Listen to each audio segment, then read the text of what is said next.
Amigos de Tecnificando el Agro, hoy tenemos el gusto de entrevistar vía Zoom, lamentablemente no lo podemos hacer personalmente, al ingeniero agrónomo Eduardo Blasina de la República Oriental de Uruguay, con el cual compartimos el gusto de estar en Finlandia.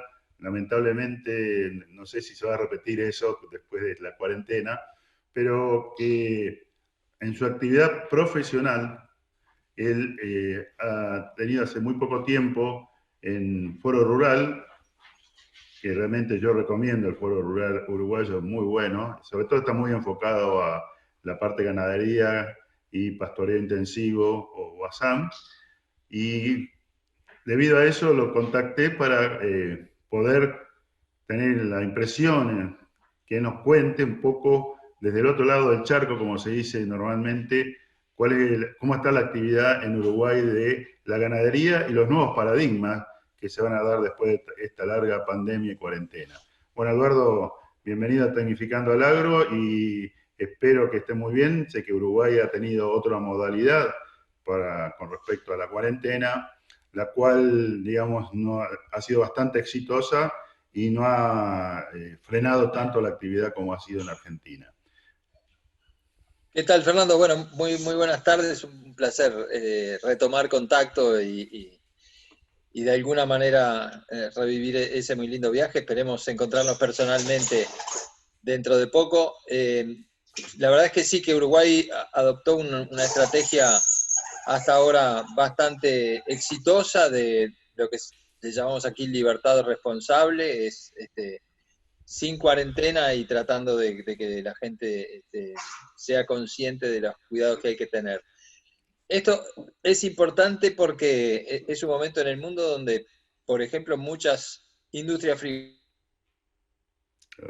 más serios, aquí afortunadamente no ha habido ningún caso que se vincule con ninguna actividad agropecuaria ni agroindustrial. Eso nos permite una fluidez en las exportaciones que para Uruguay es clave.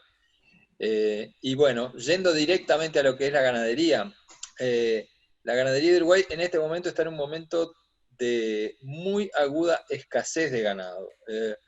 ¿Por qué sucede esto? Porque en años anteriores, típicamente 2017 a 2019, hubo una exportación de ganado en pie muy grande, una salida de terneros y novillitos muy importante, y eso se complementó durante el año pasado con precios muy altos en China que motivaban a faenar todo lo posible. Entonces, esa combinación de una restricción en la oferta con una demanda muy importante el año pasado, lleva a que hoy la industria esté con problemas importantes para conseguir ganado, incluso está reclamándole al gobierno la posibilidad de importar ganado en pie, algo que creo finalmente no va a suceder.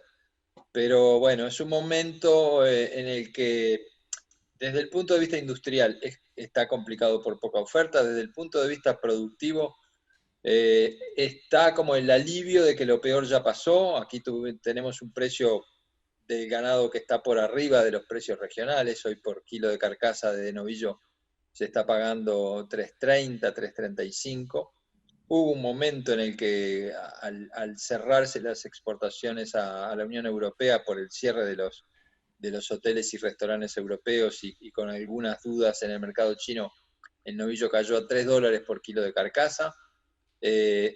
Uruguay es un país bastante caro, o sea que a $3 por kilo de carcasa la situación es un poco incómoda, pero venimos ya en 5 o 6 semanas en las que el precio va recuperando 3-4 centavos por kilo de carcasa, y entonces la perspectiva yo diría que es cautelosamente positiva para el sector ganadero uruguayo, que creo, bueno, en estos 10 años últimos ha ganado en competitividad de una manera muy interesante. Mira, aquí en Misiones hay una preocupación que seguramente ustedes también deben tener con respecto a las decisiones de Brasil de algunos estados levantar la vacunación antiaftosa, o sea, Santa Catarina, algunas regiones de Río Grande do Sul. ¿Ustedes en qué estatus sanitario están y cuál es, digamos, la política de Uruguay con respecto a toda la zoonosis?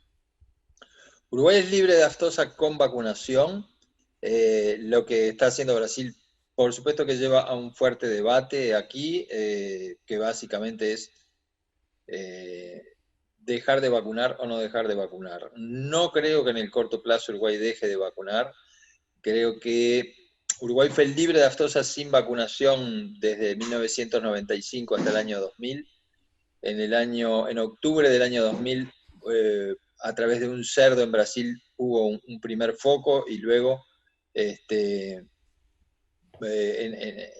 la epidemia llegó como llegó a Argentina en el año 2001. Eso dejó, yo diría, una situación muy traumática que lleva a que haya una adhesión muy fuerte a vacunar como algo que evita riesgos. El problema que tiene Uruguay es que el sector ovino paga un poco los costos de vacunar porque no se puede exportar carne con hueso ovina y eso para Uruguay sería realmente muy importante. Entonces, bueno, hay como un debate a nivel veterinario en cuanto a pensar en el mediano plazo en dejar de vacunar para tratar de volver a ese estatus de libre sin vacunación. Lo que genera un poco de preocupación es que no se considera que haya riesgo cero en algunas zonas de Paraguay, en algunas zonas de Bolivia, en el Beni en Bolivia, y entonces con el escaso control que hay en las fronteras secas, sobre todo entre Paraguay y Brasil, bueno, hay como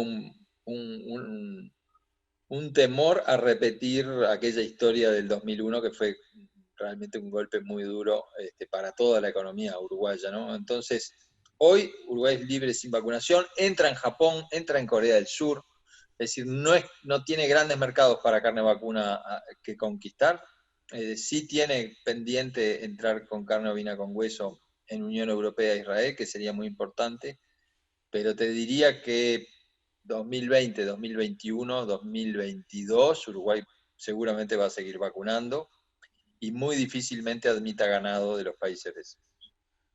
Bueno, me gustaría que resumieras un poquito esa charla que yo hice referencia de las nuevas paradigmas que hay con respecto al consumo de carne, no solo zonal, sino a nivel mundial, y todo lo que ha repercutido, el tema del cambio climático, los millennials, etcétera. Sí, el consumo de carne, el consumo de alimentos pasa a ser un consumo muy político, como el consumo inclusive creo que de las prendas de vestir, el consumo en general, el consumo de automóviles, es decir, consumir aquello que agrave el cambio climático o que disminuya más la biodiversidad va a ser algo muy cuestionado en el presente, ya lo es, y en el futuro lo va a hacer más. Y en el caso de la ganadería, y en el caso de los alimentos, tanto biodiversidad como cambio climático van a estar en el foco de la atención. Por esta misma razón, nosotros creemos que las fibras naturales tienen un porvenir muy importante una vez que se normalice la economía, y en el caso de los alimentos, creo que vamos a ir a esquemas donde se certifique que no se taló floresta en la producción de esa carne y a mediciones que traten de verificar que el método de pastoreo captura carbono. Yo creo que eso es de los temas grandes que van a estar en los próximos 5 años.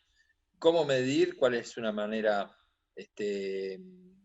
fidedigna de medir balance de carbono? ¿Y qué sistemas de pastoreo permiten optimizar la captura de carbono? Que para el productor capturar carbono, además, es mejorar la fertilidad del suelo. Pero yo creo que se va a terminar pagando la tonelada de carbono capturado y sancionando la emisión de metano. Yo creo que ahí también va a haber líneas de investigación, tanto en genética de la flora ruminal como en el uso de raciones y en los sistemas de manejo, tratando de minimizar emisión de metano y optimizar captura de carbono.